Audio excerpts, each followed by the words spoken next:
My esteemed grandmother attended the Oberammergau Passion Play in 1890, and during the crucifixion scene, a violent thunderstorm broke over the mountains and became almost symbolic of the significance of the occasion. When I attended the play in 1970, during the crucifixion scene, a violent storm broke over the mountain. And according to the tradition of the area, this has been the usual circumstance for over 200 years. This thought, perhaps, is appropriate to the significance of this day, in which a symbol of human regeneration, redemption, and the restoration of integrities is very strong in our minds, and we feel the call and dedication of the destiny of the common good. In these days of extraordinary transition, humanity at a crossroads, perhaps the most significant in the history of our race. Humanity feels the call of spiritual urgency, the need to depend not upon the vicissitudes of policy, but upon the principles upon which life is founded. This morning, therefore, we want to devote a little time and thought to the problem of the individual facing and involved in the contemporary emergency. While we are all a little unhappy, at least superficially, over the confusion of our time, we also realize that it is a challenge that we must all meet, and that change can be and usually is for the best. We resent change because we settle back in accustomed ways and paths. We like to go on doing things as we always have done them. We like to sit on the side of the swimming pool.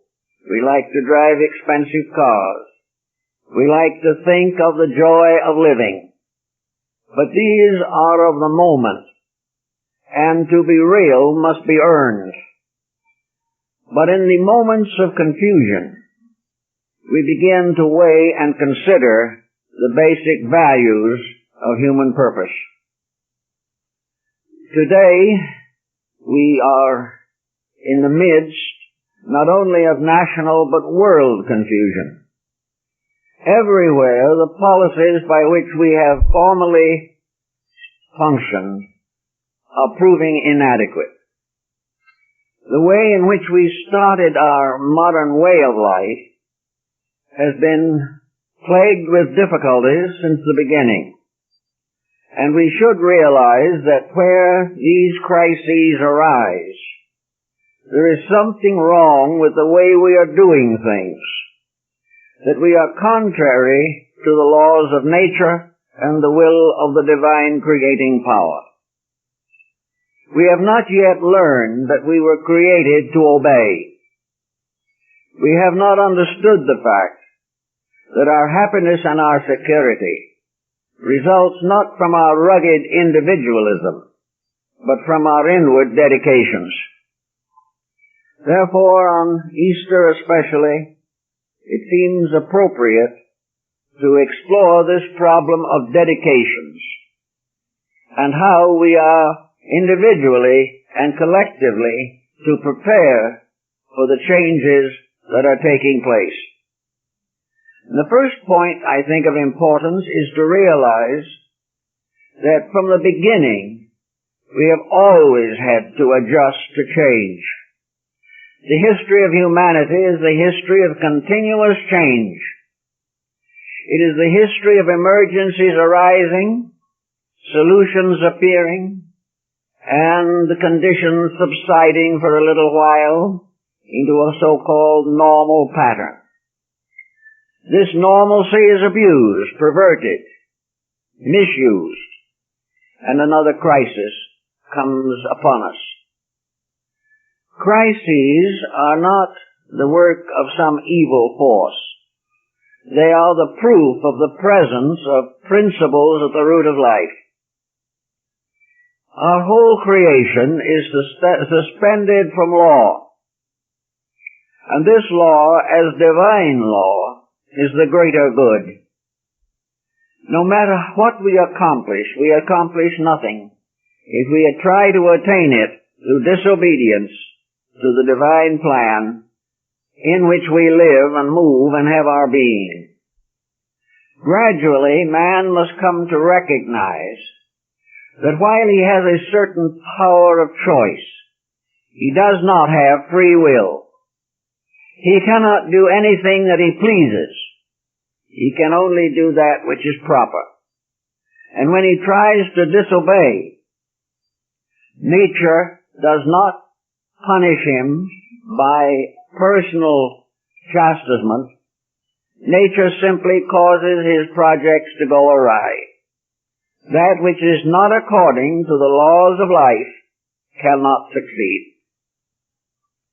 We are all concerned today with the decadence of our moral and ethical structures. We realize that we have gradually drifted into a rather dangerous materialism. Among those who have drifted into materialism, there are many religious people who do not realize that their conduct is inconsistent with their faith. They assume that it is their right and privilege to drift along in the prosperity mechanisms that have prevailed for some time. Religious people must realize and recognize that faith must be lived and must be applied to all problems on all levels of society. It is useless for us to pray to God if at the same time we break His rules. It is useless for us to look forward to better times unless we deserve these better times. And this deserving lies within our own capacity. We have the right to choose to move with truth or to neglect that movement. And if this neglect occurs, our difficulties immediately multiply. We live on a comparatively small planet, and the more we explore the galaxy, the more we realize the smallness of our own human habitation. We are but a speck in a vast galaxy. We are a tiny molehill in eternity. Therefore, we are subject to rules concerning the use of the facilities and natural resources of our planet. We have the right to cultivate these resources intelligently. We also have the power to allow the planet to go to seed, for weeds to come up, and for the good harvest to be destroyed by neglect or indifference. What is the potential of our planet? We know that it is like a little ball, but it is also like a chemical vessel. It is a kind of jar, or urn, or vase, containing within it everything upon which we depend for our existence. The supplies of all things are limited. We have failed to measure the use of our opportunities and privileges by comparison to what is available to us. We are now in a great program of trying to increase petroleum production. But no matter how much of an increase we achieve, it is only temporary. It is not the discovery of more oil that is going to solve our problem. It is the recognition of the right use of these resources, how they should be conserved, how they should be distributed among human beings in a manner suitable to the greater good of the greater number.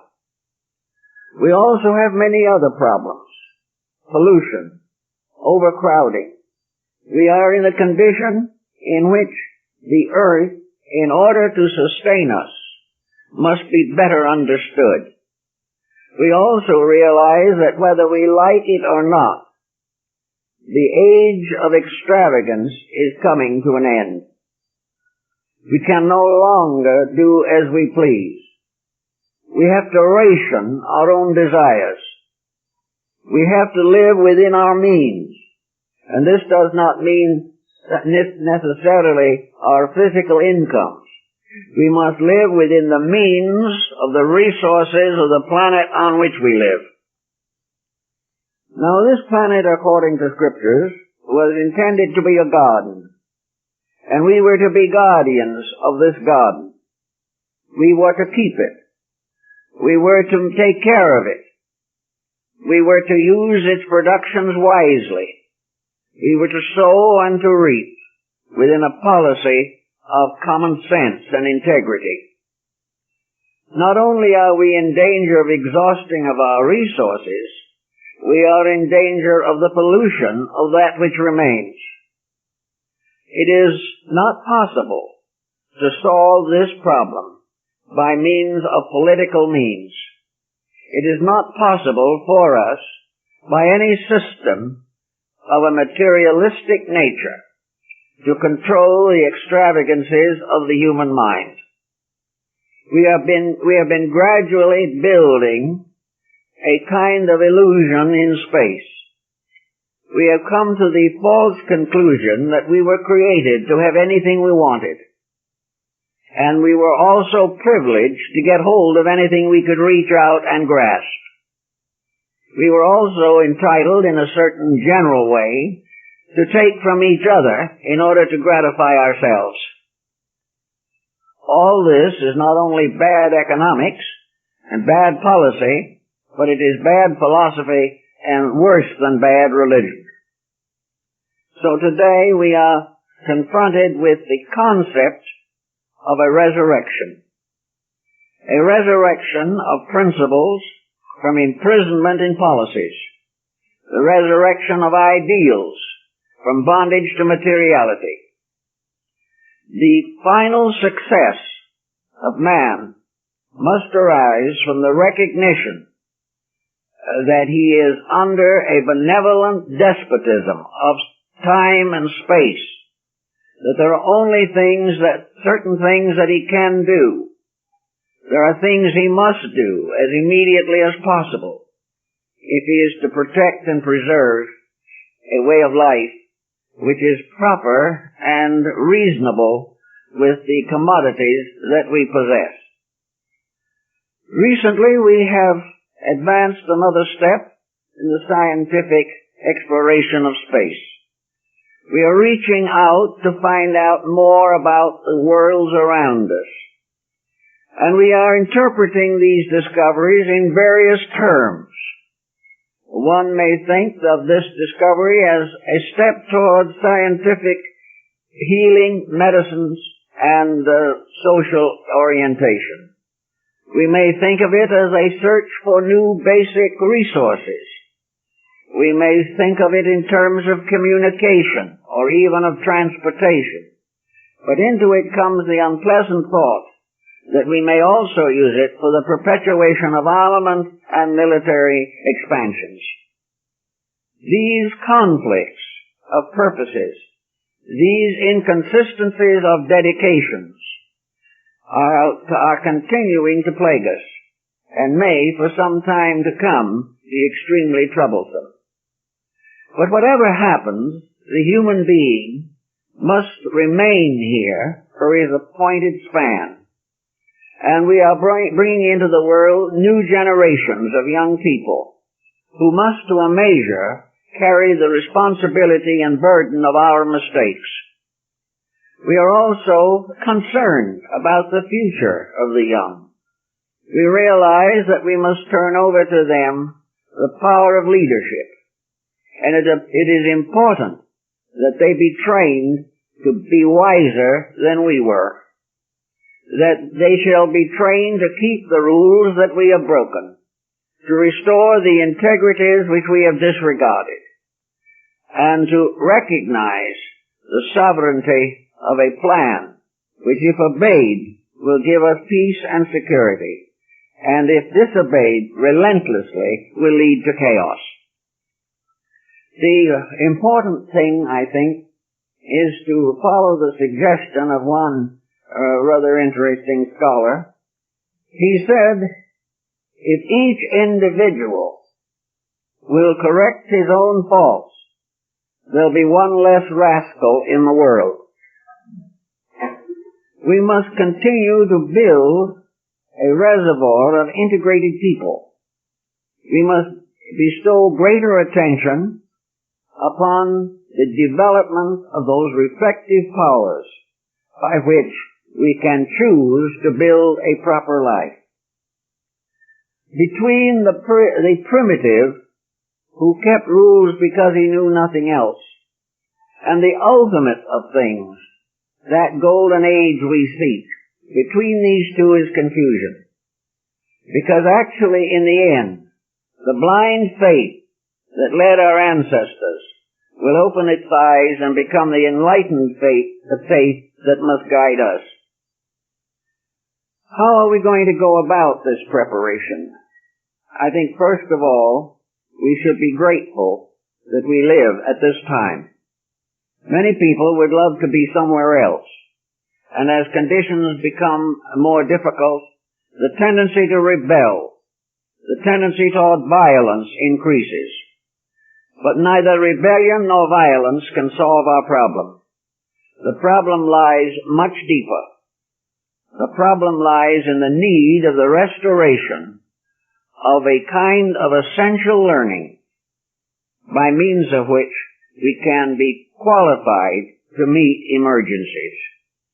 It is really most inspiring to recognize that throughout the world today, thoughtful persons are increasing in number. More and more, the mistakes are becoming obvious, and very seldom is a mistake corrected unless its consequences become unendurable. We will not change till we have to, and the greatest good is when change is brought upon us if that change is constructive and enlightened. We have depended too heavily upon physical progress. We have depended too heavily upon scientific materialism and industrialism. We have placed too much confidence in the power of the dollar to bring peace of heart or mind. We have also wasted our substances on a kind of riotous living, which brings no good to anyone concerned. In a few years, most of us will depart from this stage. We will no longer have our exits and our entrances. We will leave to others the unfinished business of growing up. And this process invites us to do all that is possible to equip this new generation to the responsibilities of leadership. Thus, by our own example, by our own repentances, we may bring about major changes in the characters who are to follow after. We are also, however, inclined at this time to lack the courage or morale to handle a situation which is considerably confused. If in our own hearts, however, we recognize realities, we have the privilege of applying them to our own conduct. Actually, no one can reform another person. We may coax them, persuade them, we may violently assert a determination to change them. But the only person whom we can change with confidence and certainty is ourselves. To do this, each of us, in his own way, has spent much time contemplating the problems of living. We have sought as best we could to solve the problems that have confronted us. We have developed patience. We have tried to develop a certain humility and understanding. We have sought to reconcile the differences of beliefs and doctrines. we really want to be a cooperative world. We want to live in a civilization and in a culture that is appropriate to our needs. Confucius, who was one of the first great socialists of history, pointed out very clearly that the family is the microcosm or miniature of the world. The family is the basic institution upon which all other institutions must be built. The failure of the family must inevitably lead to the failure of the empire. The failure of the home to become a symbol of the universal divine purpose is to build or try to build thereon a house upon quicksand. It is absolutely necessary, therefore, for us to begin with a certain knowledge of social sciences. It is necessary that we also attempt to arbitrate the confusion in our own immediate environment. I've heard many people talk about the need for a union of religions, and at the same time, in families, the tendency to renew or unite religions does not seem to be operating very successfully. While there is conflict, discord, misunderstanding, and aggression within families, the state can never be rectified. Therefore, we begin our life here at the cradle. We begin here by needing and requiring a basic pattern of life. As Comenius, the founder of our public school system, pointed out, that actually our learning begins before our education starts.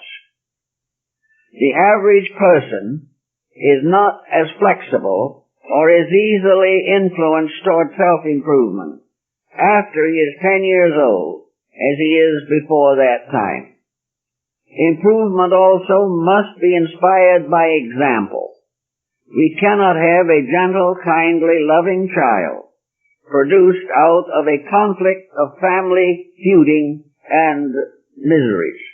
We have to try to find a way to create a way of learning that is to be the bridge between the present state and the future that we all hope will come to pass. This learning requires not necessarily a grand reformation of our educational system. It is not to tear it down that will solve the problem. All forms, in order to function in nature, must be ensouled by a principle of life. What we need is the ensoulment of our institutions. We need to have a spirit within them. We cannot live successfully in a civilization of zombies, in which all creatures live in a kind of a miasma of non-integrated purposes. So the beginning of our problem is in every walk of life, not to tear down, not to destroy, but to ensoul. By ensouling we mean that part of the divine power which is inborn and indwelling in us shall be given an opportunity to lead us in the direction we need to go. In the ancient mystery systems, what we call the messianic principle was the soul of God made flesh. It was the soul redeeming the mind and the body. It was the soul guiding us toward the final relationship between all human beings, and that is the relationship of love. Until learning is ensouled by love and inspired by faith, our problems will not be solved in this world. So we have many wonderful and skillful things that require ensouling. Politics must be ensouled by principles. The purpose of policy is to secure the rights, privileges, and necessities of all living things. The true ensoulment of policy means, therefore, a policy based upon an ideal of love, fraternity, and fellowship. Policy must be honest, because the soul is honest. And when the soul is not permitted to express its honesty, it is blocked as within a prison, and the individual's integrities are decimated. Also, we must ensoul the sciences. Astronomy is on the verge of important knowledge, but until the soul takes precedence over the mind, science will still wander in a strange, dark confusion of misuses and abuses. The legal profession is a great and noble institution, a wonderful body waiting to be ensouled. And until it is ensouled, there will be no justice in the world. Our religions are a great organism. Most of the religions of the world have had a glimpse of the mystery of soul. They have come to realize something of the spiritual power behind life. Religions, therefore, have already, in most instances, opened in part the door that leads to soul realization. But religions are still divided because they have not recognized that the soul is one, and that all structures of a kind are ensouled by the same principle. All religions must be ensouled by the love of God, and by God's love for them. And when this occurs, a unity of faith is inevitable. But while religions remain competitive, they are guided by self-centeredness of the mind, and not the true-centeredness of faith and truth. We have other institutions, our industries, which have gradually become a great vehicle for profit. We have forgotten the fact that the key words of industry are ich dien, I serve. The purpose of industry is to serve humanity, to provide what is necessary, to make possible the distribution of that which is available, so that hunger, famine, and these problems and plagues and disasters will not afflict mankind. Our entire system, so-called of capitalism, is a structure which has become gradually necessary to meet the congestions and conflicts of living. But this system of wealth must be ensouled to the degree and in the way that it is realized that wealth is not based upon bank accounts, but based upon the right use of all that we possess under any and all conditions. In other words, again, our systems are servants of our needs, and when they become despotic, they become a cause of disaster and sorrow. All of our lands and properties must also be recognized for what they are. We are living on the surface of the body of God. We are living in a nature or in a physical environment created by great wisdom, by a wisdom far beyond ours. The use of this environment, the protection of its necessities, the willingness to share it, to recognize a communal existence. Buddha said that the space system, the great galaxy system, is a cosmic communalism in which all things laboring together can accomplish good. But when anything departs from the common need, it destroys its own utility. We know that toxic wastes, we know the pollution of rivers and streams and of lakes, all these are problems of great concern. We also realize that only by very careful thinking, very enlightened dedication, and by very skillful management can we prevent these disasters from increasing. Now it is evident to a great many people, and it's a cause of grave concern to most of them, that the present course is not being altered in a major way. The world of learning is clinging desperately to materialism. It is determined to prove that material institutions can heal, remedy, or correct spiritual problems. But this, unfortunately, is not true. Almost all material learning is on a level. It is a motion forward or backward. Forward in progress, backward in depression and scarcity. But the great plane of evolution is tilted upward. It is not on a level.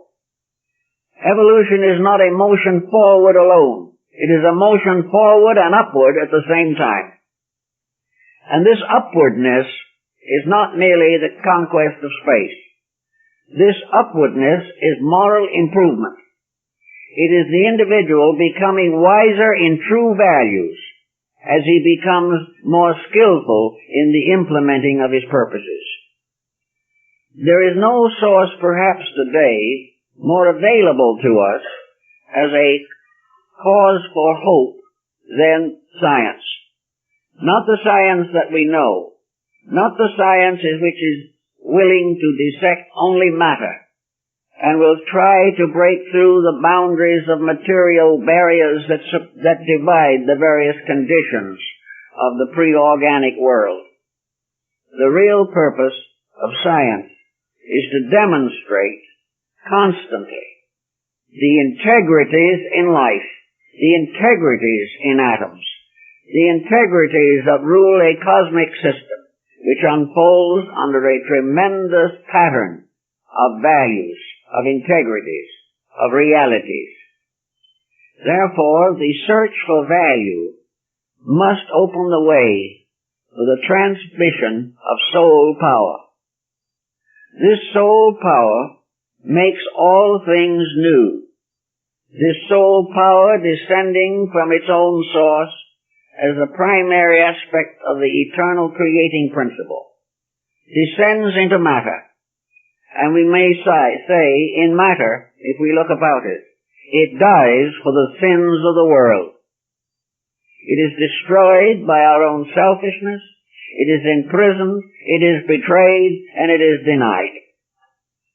It is then crucified upon the cross of matter, representing the material world with its dimensions and its institutions. This force which has died for the good of all survives within the structures which it came to redeem. It is part now of the internal constitution of every living thing, not only human, but in all the kingdoms of nature. This soul power in man is the promise of redemption. It tells us without any equivocation that the power to be right is within us, that the power to build a proper world is inherent, and that there will always be available to us an inner guidance if we move in the right direction. True happiness is the result of obedience to the demands of the soul within us. If we can begin to recognize this truth, we will have the victory of soul over circumstance. There is no way in which this can come about until the creatures that are formed become the leaders of this reformation. Man is the most complex organism in nature. Man as having the individual capacity and ability to think, to feel, to love, to hope, to have faith. These capacities within man make him the proper guardian of the planet. They make him the potential leader in the evolution of life from its most primitive to its most advanced form. We have to make use of these inner realizations in order to protect ourselves from the encroachment of circumstances. Now we mostly accept that within ourselves is a life that is separate from the body. We realize or accept that there is a person in the body. But what we have not quite recognized yet is that there is a soul behind the person. The person, to us, is just an invisible counterpart of ourselves, as we are. The person in us is the thing or power that wants, desires, debates, discusses, argues, and fights. So that this person is really not a redeeming principle. It is merely an invisible likeness of ourselves, a psychological image of our own attainments and abilities. It is behind us, perhaps backed by the experiences of many embodiments. It has a certain integrity rooted within it. But even this part of the mind or of the person is neglected, even as the mental processes in the material world are neglected. Therefore, we must educate the person in the body by the development of our own character. If we get a character built to a certain point, we can do many things to improve our destiny. Much of the writings and philosophies of the Quakers and the Friends, various groups, small groups, in European and now in American Christianity, have had experiences and wisdoms in this particular direction. Much of Quakerism and of the beliefs of the Friends and the Pietists of Pennsylvania, much of their belief is based upon the mysticism of Jacob Böhme, the German philosopher, mystic. His greatest interpreter, William Law, is now regarded as one of the leading lights of the organization of Friends. He has long departed, but his influence continues to dominate. It was Böhme's intention, and through Law this intention has become more clearly defined, to realize that the only way that we can bring the soul out of man, can bring this inner life into manifestation, is through what they call quietism. Quietism is based upon a simple biblical statement, "Be still and know that I am God." Quietism, therefore, is the relaxation of the outer person and the recognition of the majesty of the divine principle within ourselves. There is no way in which we can achieve union with the inner self while the confusion of our physical relationships remains uncorrected. There has to be some receptivity. The small voice must be heard, because it is also the voice of infinite authority. This small voice comes only to those in whose hearts and minds the love of God dominates all other considerations. The individual, therefore, enters into a prayerful state in which he accepts the will of heaven and seeks to do the purposes of the eternal life. Now we have two forms of prayer. One is a mystical form, which is concerned with one concept only: not my will, but thine be done. True prayer is not a constant begging for divine providence or intercession. True prayer is the glorification of the spiritual source within ourselves.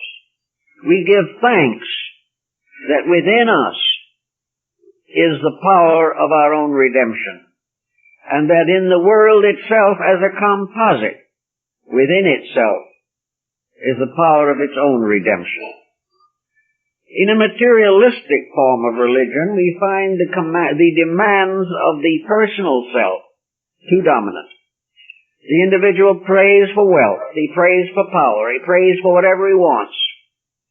But it is, as Pythagoras said, only the wise man who prays for what he needs. And the need that we have is the experience of the presence of God. Our need is to gradually become aware of the great mystical plan in which we exist, the plan which must unfold down through time, like the opening of the lotus or the blooming of the rose.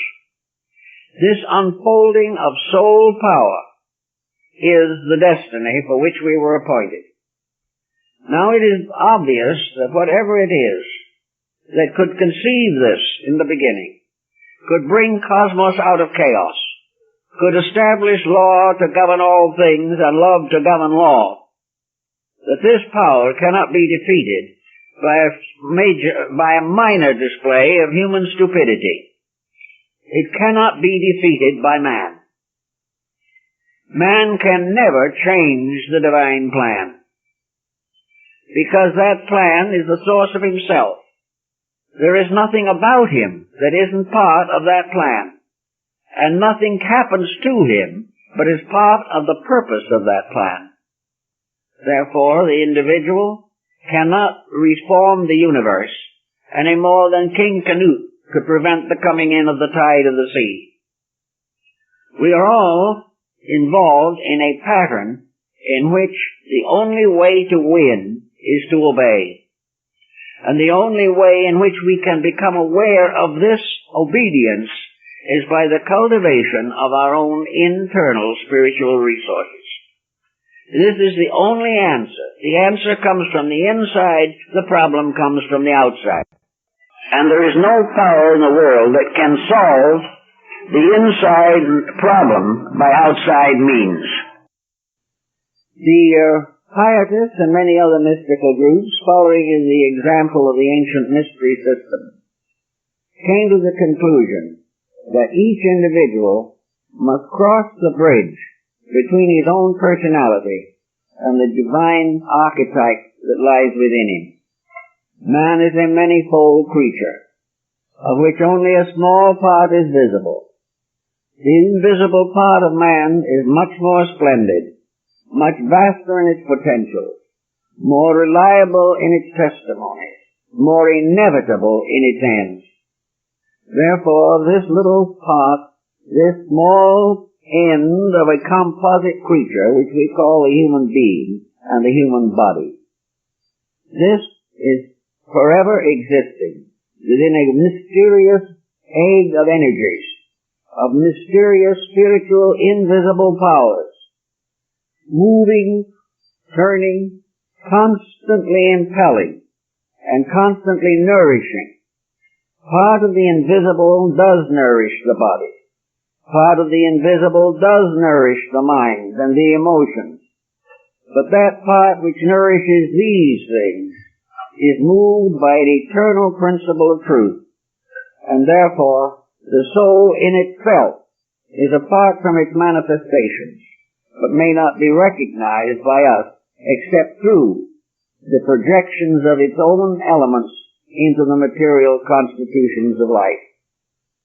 We are therefore living truly, wonderfully within our own spiritual life. We are surrounded and ensouled by a power which in Pilgrim's Progress is referred to as the armor of righteousness. This is in truth our eternal defense. It is the inside that must save the outside. And it is also the outside that must be brought into union with the internal before we can plan an enduring civilization. To find this other part is difficult now because we are completely controlled by luxury and appetite. Our idea of happiness is abundance. Not abundance of virtue, but abundance of worldly possessions or opportunities to do as we please. In this wonderful pattern of things, in which if we could only see all of ourselves, the spiritual as well as the material parts, we would be in awe. We would fall on our knees, because we would be standing in the presence of that blazing bush which Moses saw. we would see God moving through the tremendous involvement of our structure, more wonderful, more beautiful, more strange to us than even the galaxies we are seeking to explore. And yet to find this, to really achieve this recognition, we must change patterns which prevent the possibility of the true discovery of life. We must realize, as we sit back quietly and nurse alcoholism, or become narcotics addicts, or live on barbiturates, that these things are not the way of life. We must realize that extravagance leading to intemperance is the way of gradual disintegration. Now it is true that that which lies behind this form will not disintegrate. It will be like a mysterious parent that has a wayward child. This inner parent principle, the soul, can look out and mourn over the delinquencies of the body which refuses to be aware of its presence. And as many a mother or father today are concerned over the intemperances of their children, and yet are powerless to change them. So the soul in man is represented in ancient art as a weeping woman, weeping over the sin of the world. This soul power is, however, eternal, inevitable. If by our own carelessness, our own destructiveness, we cast aside the works of this world, if we decrease the energies of our bodies, if we misuse the faculties of our minds, and if we abuse the mysteries of our emotions, we sicken. And we may very probably pass out of this life without ever having achieved the purpose for which we were born. Man was born not to die. He was not created merely to go through a short span of years and then vanish forever. Man was born to grow, and growth is unfoldment. It is ideation from within ourselves. We were born into this world to become better. To the degree that we fail to accept the challenge of being better, we frustrate the purpose of our own existence. Under such conditions, if we have become so set in our ways that it is impossible for us to forgive our enemies, overcome our grievances, or master our appetite, nature in its infinite wisdom brings this material body to an end. We are actually released from conditions we cannot change because of habit. And what we call death is simply the individual shuffling off for a little while, not just the body, but all the habits, attitudes, and policies which have denied the soul its proper manifestation in daily life. But if we can begin to develop the resources that are proper, we will find that the enlightened soul, blazing forth in its glory from within the depths of ourselves, is a kind of star of Bethlehem.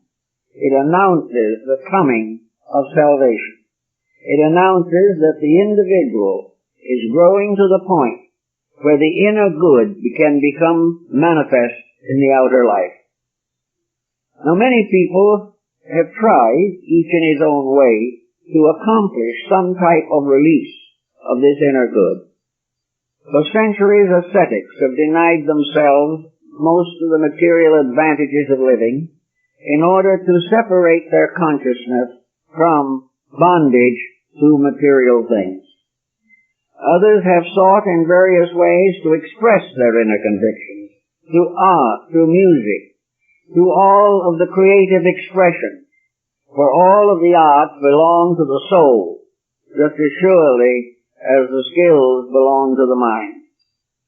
Art has always been a kind of symbolic instrument of release. It has given us pictures of things unseen. It has given us lessons in moral and character. It has made more beautiful our homes. Beautiful paintings have become windows on walls. Beautiful music brings us closer to the chanting of the cherubim. But all these things have also been reduced. Arts have been profaned. All these skills have been utterly commercialized.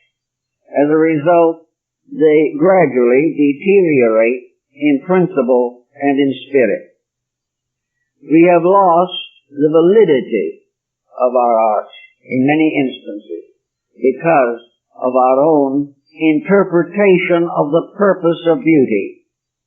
We have thought of it as a commodity, when in reality it is a great necessity. To look forward then into the things that are likely to happen in the appreciable future, we see a world that is in the throes of a mystical rebirth. We see the rise of a new asceticism. We behold the individual, first of all, turning against what he calls the establishment. Now, the establishment is simply a term. There's a little story about a schoolboy who came home with long hair. The parents didn't like it very well and asked him why he did it. And he said, because that is a way of badging a determination to resist the establishment. It is a proof I'm against the establishment. Well, the parent said, can't you prove it some other way? He said, certainly not. Because if I don't do it this way, our establishment will not be able to go on. So he belonged to an establishment built upon long hair. As a rebellion against an establishment built upon long dollars.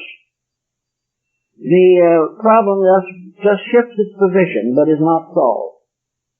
But against the establishment of corruption, we find not really a rebellion against civilization or society, but a rebellion against a restriction upon our right to grow, a situation that makes growth almost impossible for the average young person starting out today.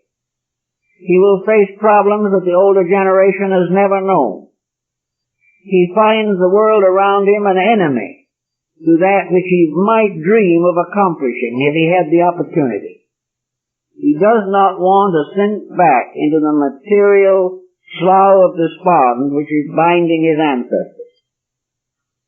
But actually, what we are saying is that there is gradually arising among us, not really a revolt against establishment, but a revolt against the fact that establishment as we know it is materialistic, atheistic, or agnostic at best. We are not any longer able to stand the pressure of mistakes. They are closing in upon us, threatening our civilization, and threatening the possibility of these young people growing up to establish firm and solid homes and raise families in their turn. Our way of life has got to grow, because at the moment the crisis is partly due to the fact that we are outgrowing the way of life that we've been clinging to.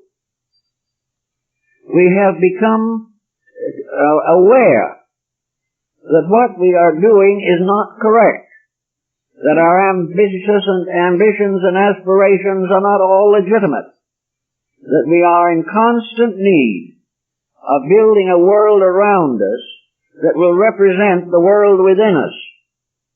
And to do this, we must gradually restore what the ancients called the Golden Age, as our first line of defense against the age of gold. This realization means that we are growing. It is a good sign. There will be mistakes. Many of these young people will get into desperate troubles because they have no guidances. They have no foundations upon which to build. But one thing is evident. Many of these younger people are desirous of a better way of life than they have ever known. Being in inexperience, having little if anything to guide them, they are making very many mistakes. they're getting into serious difficulties, not because they want to, but because to them, the resistance program is simply against conditions, rather than being a challenge to the unfoldment of internal resources. Not long ago, Chinese under Mao made what was called the Great Cultural Revolution. This revolution was called by Mao the Great Leap into the Future. It was a disaster. And as we find from our press today, China is gradually trying to recover from the Great Leap into the future. Why? Because that Great Leap had as its fundamental principle absolute materialism. It was to be a leap into industrial success, a leap into wealth, power, world control. It was a leap into a condition in which the rules of Karl Marx were to take the place of the laws of Confucius. But it was a disaster. Mao should have consulted the I Ching and not Das Kapital. He was not able to solidify and unify. He did a great deal of good. He would have done much more if he had not attempted to destroy the way of his own people. Now it is being restored. The profits of China are coming back into estimation, because there is no remedy for world conditions except the restoration of religiously oriented idealism. Even Napoleon, who was not what might be termed especially devout, said that there was no nation can be ruled without religion. No nation can be governed without religion. No nation can grow without religion. This must be the link, the only link that we generally recognize between the material and the spiritual. It is the one power which causes us or strengthens us to suffer for principles.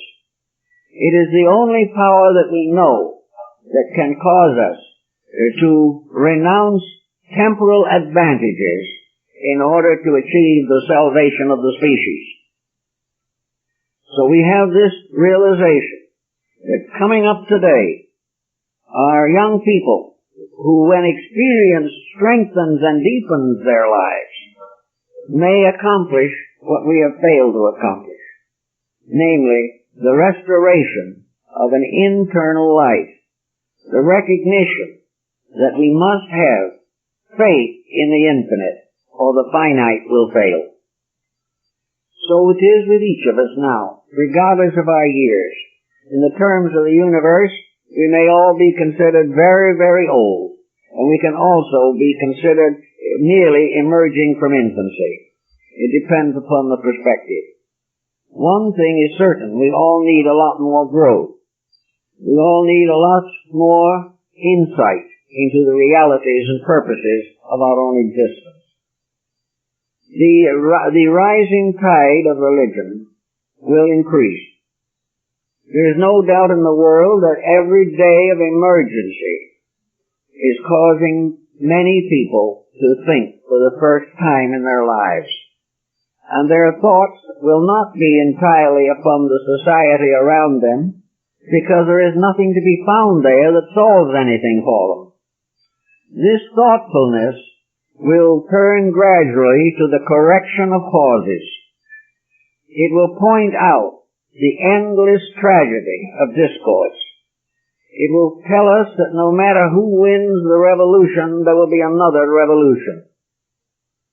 The only answer for the thoughtful person is to find solution. And he can only find solution by discovering the fact of the necessity of obeying the universal archetype. We must live as we were intended to live or suffer. Millions of people are coming to this conclusion.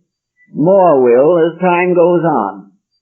Each of us will have to come in fullness of time to the realization that we are here to obey and flourish under a great dispensation of benevolence. We are here because of the endless benevolence of deity.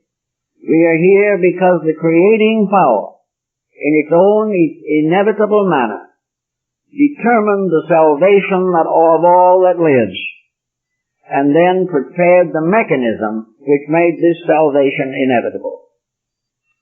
This inevitability of the way of salvation is a disappointment to a great many people who really do not want to be saved.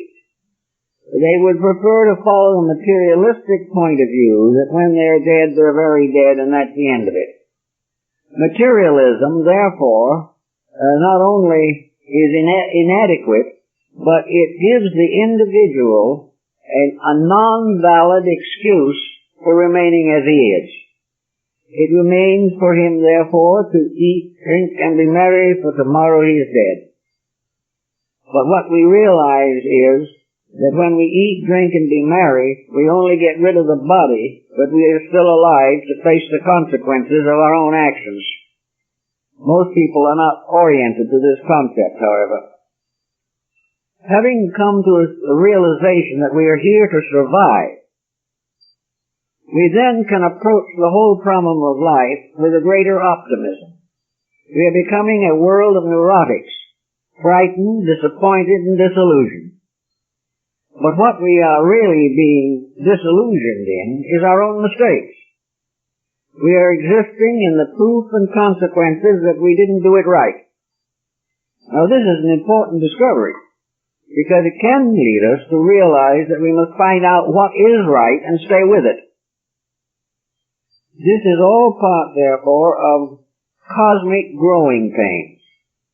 We are like children who, coming up through adolescence, develop all kinds of ailments, from acne to neurotics. While they are trying to work with this body, they suffer from the measles, the mumps, and all kinds of ailments. They also suffer from the awkwardness of their own unadjusted psychological structure.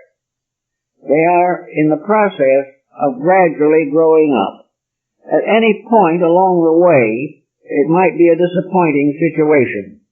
There are many children that do not look as though they will ever grow up, but most of them do.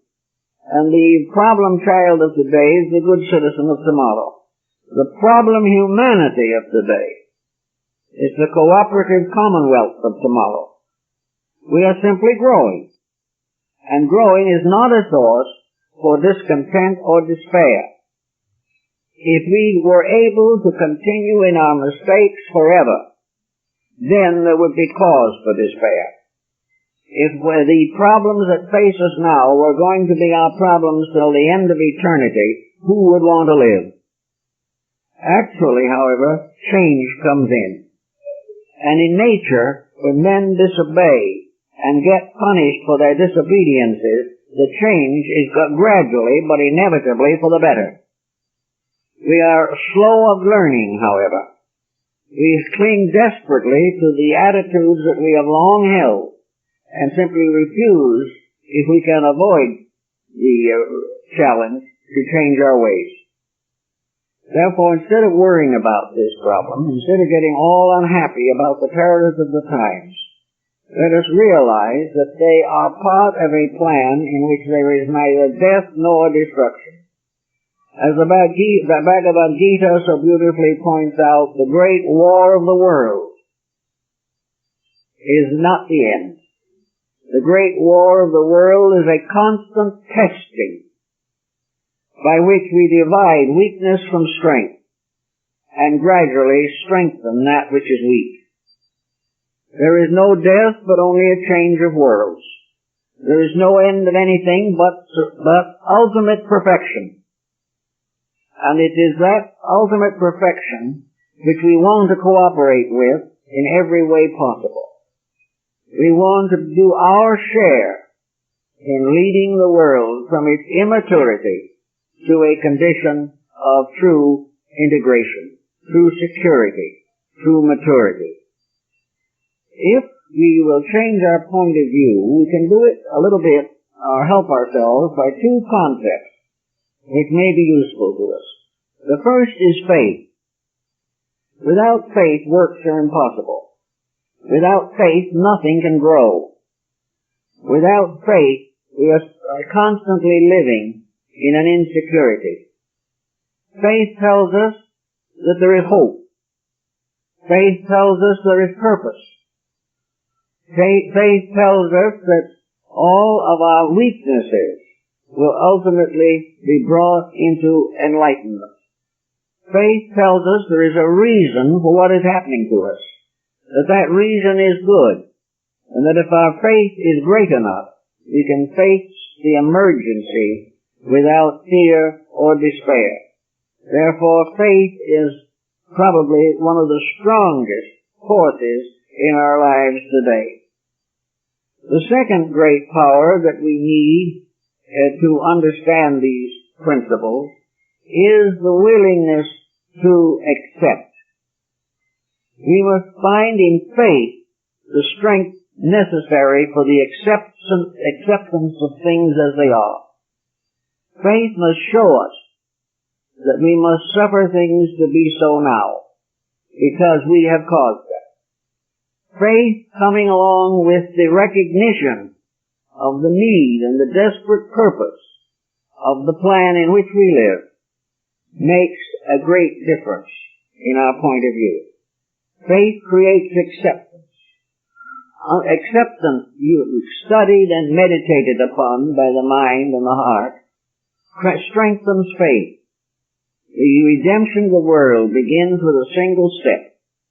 The first step the individual takes in trying to grow must be taken on faith alone. He steps into an unknown world of causes, leaving behind him a smug little world of contentions and discords. The first step toward reality must be inspired by faith. It must be strengthened and skilled by the acceptances of those situations which are necessary to growth. If then we start in with faith, and we are willing to assume that what is happening is the greater good, that out of all emergencies comes greatness and wonder. Out of the dark earth comes the flower. Out of the mistakes we have made comes the fulfillment of our destiny. Therefore, we must have this faith stronger than fretting, fearing, and doubting. We must try to look out upon life and become aware of the good that is there. To be able to estimate that which is real is more important than to fall under the hypnosis of that which is unreal. Everywhere if we look with faith, we will find grounds for faith. If we look with fear, we will find grounds for fear. If we look and study with acceptances, we will find that these things accept things of value. If we do not accept and reject that which is next, we lock ourselves further into our own disaster.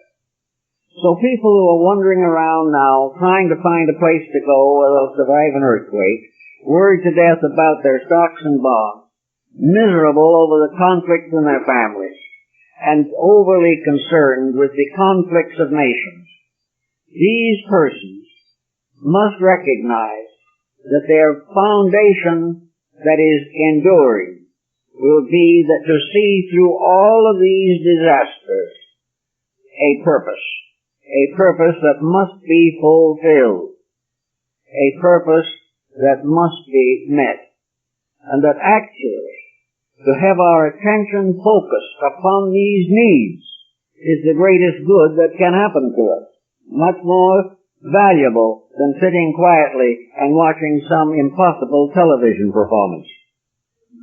We can accept what we do not like. Discipline. The discipline of the infinite over the finite. The defense of principle, which is forever interfering with our pleasures and our luxuries. But if we can really begin to see the plan, fear will go. There is nothing to be afraid of in this world.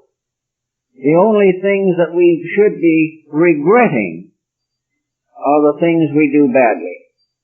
We have sometimes good cause for regret, but no cause for terror. We may feel the insecurity of our material situation means the end of us, but in reality it means the beginning of us. When we never know truly how much we are worth until we lose most of what we have. Then we measure the person by what he is. And he never was to be measured by any other rule. Any other estimation of him is fallacy. The individual is what he is and must be measured on that, and not by his worldly goods, his public office, or his private influence. So when we begin to think in this way, we don't have to be so worried anymore. We will be where we ought to be. We will come when we are supposed to and go when we're supposed to. Not because of fatal necessity. Not because there is some despotism that is controlling these things. But rather that in the path of growth, we come and go as growth requires. And after all, the end is the important thing.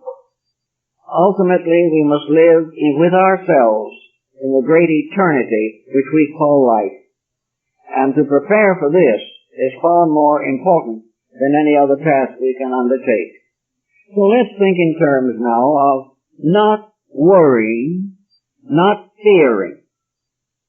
We may have the deepest sympathy for affliction. We may have the deepest realization that conditions are not right. We may regret all of the fallacies and falsenesses which are surrounding us. But we must also realize that they are part of a divine handwriting on the wall. That they are telling us what we must learn. And because we have not been very good students, we are forced to learn the hard way. That is what it really amounts to. But learn we will. There is no way in which the human being can ultimately escape his own perfection. He wishes it was closer, and he would like it to bring more worldly opportunities. This cannot be guaranteed. But it will be the purpose for which he was fashioned in the beginning, the reason why the spark of his own soul was cast off of the wheels of space. It was created for a destiny, and its destiny must be as great as the power that fashioned it. We therefore do not need to be insecure. All we need to do is to make every possible effort to rectify our own conduct, to live in the light of inner understanding, to share it with those who wish it, to set the example of what is best by living it ourselves, and then with a gentle, quiet faith accept what heaven bestows. This was the beginning of Chinese philosophy. Heaven bestows, man receives. Therefore, the superior governs the inferior to the end. The superior is infinite good. Therefore, evil cannot prevail.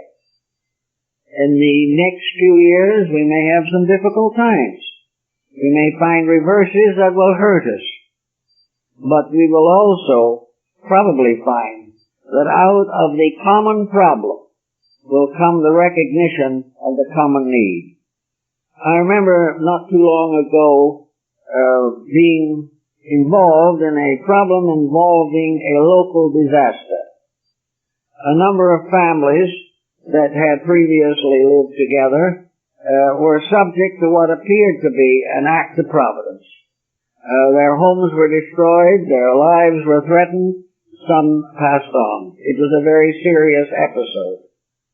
But within 24 hours, humanity moved in. People they had never spoken to came with help. Those who were near and distant were solicitous. They opened their homes to the homeless. They fed the hungry. not because of law, but because it was their own natural human instinct. And whenever disaster strikes, the human instinct is to help. When a world disaster becomes sufficiently acute, the world instinct will be to solve and to help. And those who had never known each other in prosperity became friends for life as a result of adversity. This is only a symbol, but it points to something. It points to the fact that in our troubles we come together. And the ultimate purpose of life is that we shall come together. In our prosperities we go our own way. We do not know those close to us. But when trouble comes, humanity rallies to it. And from all over the world, help comes when need arises. This is the situation when the world's problem reaches the condition in which it touches us in the heart instead of in the pocketbook. We will begin to see differently. And out of the misfortunes and tragedies of the moment comes the union of all that lives in one great fraternity of cooperation. We must find that it is necessary. We must also realize that through helping those in need, serving those in trouble, bringing peace to those in pain, we suddenly find a new relationship. A relationship that is not of blood, perhaps not even of a previous friendship, but a relationship of man's natural desire, inevitable soul-seeking within himself to bring help to those in need. The world is in need today. And this need grows greater. Human beings will more and more forget their own little selfishness and unite to ease the pains of the world. Thus the will of heaven is fulfilled upon earth. Thus the eternal shows its victory over the temporal. And thus the soul, which is forever solicitous, gains the dominion over the mind, which is so often self-centered. So in these changes that come, be of good cheer. Do not become fearful. Remember that the promise of the Messianic dispensation remains, that we were created to be eternally enlightened, and that there has descended into us, in this symbolic meaning, the great soul of life, the only begotten of the Father, and that this soul, moving within us, is the secret of our salvation, and that nothing can prevent that soul from its ultimate victory over the self-centeredness of the human being. We can help to make that victory a little quicker. We can help to bring more of that soul out of ourselves through our conduct, our dedications, and our human instincts. It will come, and when that time does come, we will then have the celebration of the sunrise of a new world.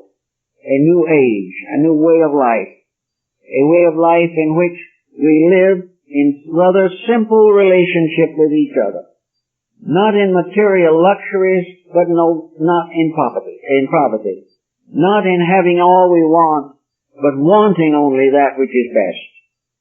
And each of us, regardless of the day, this day, any other day, all days, can go on fully convinced and perfectly secure in the realization that that which is our own will come to us, and the soul within us, in its victory over the ignorance or perversity of the outer world, can bring us in the end to that which is promised, that those who believe in reality, believe in truth, believe in the power of salvation from within ourselves, though they pass through great tragedy, will come to the great realization, the great fulfillment, and will dwell in the house of the Lord forever.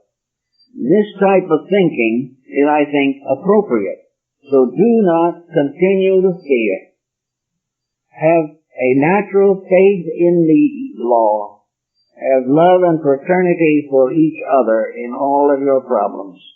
And accept in the spirit of childhood, accepting the wisdom of a great parent, the lessons of life with peace, understanding, and not only respect, but admiration. If we can achieve this type of thinking, we can meet the future without fear. Well, friends, that's the morning. I'd like to make a couple of announcements at this point.